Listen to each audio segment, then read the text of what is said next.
ہیں، اس کے باوجود ادھر دیکھیے راحتی پرچم بلند نظر آ رہا ہے، ادھر دیکھیے حضور راحت پاک کا تذکرہ ہو رہا ہے، ادھر دیکھیے حضور راحت پاک کا نام لیوا لوگ موجود ہیں، دنیا کے کونے کونے میں جائیے ہر طرف اگر ذکر ہو رہا ہے تو حضور راحت پاک رحمت اللہ تعالیٰ علیہ کا ذکر ہو رہا ہے۔ حضرات، پاکستان میں ایک جگہ ہے جہاں پہ اس جگہ کا نام پاک پٹن ہے، اور جہاں پہ حضرت بابا فرید الدین گنج شکر رحمت اللہ تعالیٰ علیہ کی مزار پاک ہے۔ ان کے عرص پاک میں ایک ذکر ہوتا ہے، ان کے عرص پاک میں ایک ذکر ہوتا ہے کہ حق فرید یا فرید، حق فرید یا فرید۔ تو لوگ ذکر کر رہے تھے حق فرید یا فرید، حق فرید یا فرید، حق فرید یا فرید۔ کچھ اس میں علماء کرام بھی تھے، اور اس ذکر میں پیر مہر علی شاہ رحمت اللہ تعالیٰ علیہ، جو پیر نصیر رحمت اللہ تعالیٰ علیہ کے دادا پیر ہوا کرتے ہیں، وہ بھی موجود تھے۔ بڑے پائے کے عالم دین، بڑے پائے کے بزرگ وہ بھی موجود تھے، وہ بھی ذکر کر رہے تھے۔ ایک بڑے عالم دین آئے اور کہنے لگے حضور سب لوگ تو جو کر رہے ہیں وہ اپنی جہالت کی بنیاد پہ کر رہے ہیں، کم علمی کی بنیاد پہ کر رہے ہیں، مگر ایک آپ عالم دین بھی ہیں اور صوفی بزرگ بھی ہیں، آپ بھی حق فرید یا فرید کر رہے ہیں، آپ بھی ایسا کام کر رہے ہیں۔ تو قربان جائیے، پیر مہر علی شاہ رحمت اللہ تعالیٰ علیہ کے جواب پر کہا میں اپنی طبیعت سے نہیں کر رہا ہوں، میں حق فرید یا فرید اپنی طبیعت سے نہیں کر رہا ہوں۔ کہا پھر کس سے کر رہے ہیں؟ کہا کہ قرآن کے حکم کے مطابق کر رہا ہوں۔ کہا قرآن میں کہاں لکھا ہوا ہے کہ کہیے حق فرید یا فرید؟ کہا تمہیں نہیں معلوم کہ فَاذْكُرُونِي أَذْكُرْكُمْ، اللہ تعالیٰ ارشاد فرما رہا ہے تم مجھے یاد کرو میں تمہیں یاد کروں گا۔ حضرت بابا فرید الدین گنج شکر رحمت اللہ تعالیٰ علیہ پوری زندگی اللہ کا ذکر کرتے رہے، پوری زندگی اللہ کا ذکر کرتے رہے۔ جب دنیا سے چلے گئے تو اللہ تعالیٰ اپنے بندوں کے ذریعے سے ان کا ذکر کراتا ہوا نظر آ رہا ہے، ان کا نام دلواتا ہوا نظر آ رہا ہے، ان کا نام زبان پہ رکھواتا ہوا نظر آ رہا ہے۔ تو بلا شک و شبہ ہمیں یہ کہنے دیا جائے کہ حضور سند السالکین، راحت العاشقین، امام الصوفیہ حضرت خواجہ محمد راحت حسن شاہ رحمت اللہ تعالیٰ علیہ نے جو 52 سال کی ظاہری زندگی پائی، اس میں کیا کیا؟ اللہ کو یاد کیا، اللہ کا ذکر کیا۔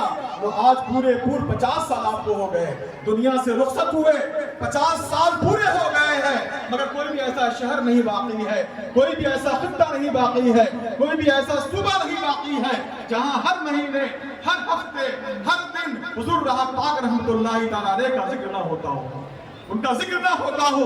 دنیا کے کونے کونے میں جہاں بھی حضور دادا میاں رحمت اللہ تعالیٰ علیہ کے غلامان نظر آ رہے ہیں، ہر کوئی شجرے کے ذریعے سے، اصال ثواب کے ذریعے سے، حلقہ ذکر کے ذریعے سے، فاتحہ کے ذریعے سے اس کا نام لے رہا ہے، حضور راحت پاک رحمت اللہ تعالیٰ علیہ کا نام لے رہا ہے۔ اور یہ نام اپنی طبیعت سے نہیں لے رہا ہے، بلکہ اللہ کی مرضی سے لے رہا ہے، اللہ کے حکم سے لے رہا ہے۔ تو میں تمامی زائرین کرام اور جہاں جہاں تک یہ آواز پہنچ رہی ہے، میں سبھی کو اس 50ویں عرص پاک کے موقع پہ سبھی کو مبارکباد پیش کرتا ہوں کہ ہم سب بڑے خوش نصیب ہیں کہ اللہ تعالیٰ نے ہمیں وہ ساعت عطا فرمائی ہے جس ساعت میں حضور راحت پاک رحمت اللہ تعالیٰ علیہ کا 50واں عرس ہو رہا ہے، اور اس قدس شریف میں ہم سب بیٹھے نظر آ رہے ہیں۔ حضور راحت پاک رحمت اللہ تعالیٰ علیہ کی زندگی ایسی زندگی ہے کہ اللہ تعالیٰ نے آپ کو مقام قطبیت پہ فائز فرمایا تھا۔ جب کسی شہر میں کوئی قطب انتقال کرتا تھا تو حضور دادا میاں راحت پاک رحمت اللہ تعالیٰ علیہ مسند سلوایا کرتے تھے۔ ہماری پیرانی حضور فرماتی ہے کہ ہم سے انہوں نے 8 مسندیں سلوائی، 8 مسندیں سلوائی اور بڑی اچھی مسندیں سلوائی۔ اس کے بعد کیا کیا؟ اسے دریا میں بہا دیا، اسے دریا میں بہا دیا۔ جب لوگوں نے اس راز پہ سے پردہ اٹھانا چاہا تو اٹھایا گیا۔ یہ جو مسندیں روانہ کی گئی ہیں، یہ ہر مسند ایک ایک قطب کی ہے۔ کہ کسی شہر کا کوئی قطب وصال کر گیا ہے، یہ اس کے لیے مسند تیار کی گئی تھی اور ان کے حوالے کیا گیا ہے، یہ ان کے حوالے کیا گیا ہے۔ حضور پنجابی شاہ رحمت اللہ تعالیٰ علیہ جو جھیلم پاکستان کے رہنے والے تھے، مگر ان کا آستانہ غازی پور میں ہے، اور 1975-76 میں ان کا وصال ہوا ہے۔ حضور راحت پاک رحمت اللہ تعالیٰ علیہ کے وصال کے بعد ان کی عمر 90 سال سے زیادہ تھی۔ جب ان کے پاس ایک صاحب مرید ہونے کے لیے گئے تو انہوں نے کہا میرے پاس کیوں آئے ہو، میرے پاس کیوں آئے ہو؟ کہا حضور مرید فرما لیجیے۔ کہا میرے پاس مت آؤ۔ بنارس کے رہنے والے تھے، ان کا نام صوفی طبیب احمد فسادی تھا۔ وہ گئے مرید ہونے کے لیے، کہا میرے پاس کیوں آئے ہو، چلے جاؤ بھینسوڑا شریف میں چلے جاؤ بیسوری شریف میں، وہاں حضرت خواجہ محمد راحت حسن شاہ رحمت اللہ تعالیٰ علیہ اپنے وقت قطب ہیں، چلے جاؤ اور ان سے جا کے مرید ہو جاؤ۔ اس کے بعد جب انہوں نے پتہ کیا تو معلوم ہوا کہ حضور راحت پاک رحمت اللہ تعالیٰ علیہ 4 ذی القعدہ 1395 ہجری مطابق 9 نومبر 1975 کو دنیا سے رخصت ہو گئے۔ تو پھر گئے وہ دوبارہ ان کے پاس، کہا حضور ان کا تو وصال ہو گیا۔ تو آپ نے ارشاد فرمایا ان کا نہ وصال ہوا ہے، ان کے صاحبزادے حضور سند الاولیاء مخدوم المشائخ محبوب مصطفیٰ حضرت خواجہ محمد فصاحت حسن شاہ رحمۃ اللہ تعالیٰ علیہ مسند نشین ہے، جاؤ اور ان کے دامن کرم سے وابستہ ہو جاؤ۔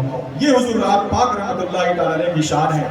میرے ایک رشتے کے دادا ہوتے ہیں جن کا نام ریاض احمد مرحوم ہے، انہوں نے خود مجھے بتایا کہ میں اجمیر محلہ میں اکثر جایا کرتا تھا، اور میں نے حضور راحت پاک رحمۃ اللہ تعالیٰ علیہ سے عرض کیا کہ حضور ہمیں مرید فرما لیجیے۔ تو آپ نے کہا تمہارا حصہ میرے پاس نہیں ہے، تمہارا حصہ میرے پاس نہیں ہے۔ بعد میں وہ سلسلہ نقشبندیہ میں مرید ہوئے، تمہارا حصہ میرے پاس نہیں ہے۔ وہ فرماتے ہیں کہ میں ان کی خدمت میں رہا کرتا تھا، ایک روز میں پانی لینے کے لیے کنویں پہ گیا تو حضور راحت پاک رحمۃ اللہ تعالیٰ علیہ نے ارشاد فرمایا ابھی آپ مت جائیے، ابھی آپ نہ جائیے، تھوڑی دیر بعد چلے جائیے گا۔ روزانہ اس وقت جایا کرتے تھے مگر اس دن منع کر دیا، اور پھر آدھے گھنٹے کے بعد کہا جاؤ پانی لے کر کے آؤ۔ جب وہ پانی لینے کے لیے گئے تو کیا دیکھا کہ وہاں پہ ایک سانپ ہے جسے مار دیا گیا ہے۔ تو معلوم یہ ہوا، لوگوں نے بتایا کہ اے صاحب آپ روزانہ جس وقت پانی لے کے آیا کرتے تھے اس وقت میں یہ سانپ بہت بڑا سانپ یہاں پہ بیٹھ گیا تھا اور قریب تھا کہ لوگوں کو خطرہ پہنچاتا، مگر غیب سے ایک ایسی لاٹھی آئی تو اس سانپ کا خاتمہ کر دیا۔ اگر آپ پرانے وقت پہ آتے تو یقیناً آپ کو سانپ کاٹ دیا ہوتا۔ حضرات کرام، یہ ہے درویشی، یہ ہے فقیری، یہ ہے کمالات۔ کس کے کمالات؟ حضور سند السالکین، راحت العاشقین، امام الصوفیاء حضرت خواجہ محمد راحت حسن شاہ رحمۃ اللہ تعالیٰ علیہ ہے۔ ہم سب بڑے خوش نصیب ہیں کہ آپ کا دامن ہم سب کے ہاتھوں میں ہے، اور اللہ تعالیٰ کی بارگاہ میں دعا ہے حضور صاحب سجادہ مدد اللہ علیہ کے وسیلے سے کہ اللہ تعالیٰ نسلاً بعد نسلیں اسی طریقے سے ہمارے نسلوں میں یہ دامن باقی رکھے، اور قیامت تک یہ ہم سب کی غلامی کو باقی رکھے۔ کہنے سننے میں جو غلطی ہو گئی ہو اللہ تعالیٰ ہمیں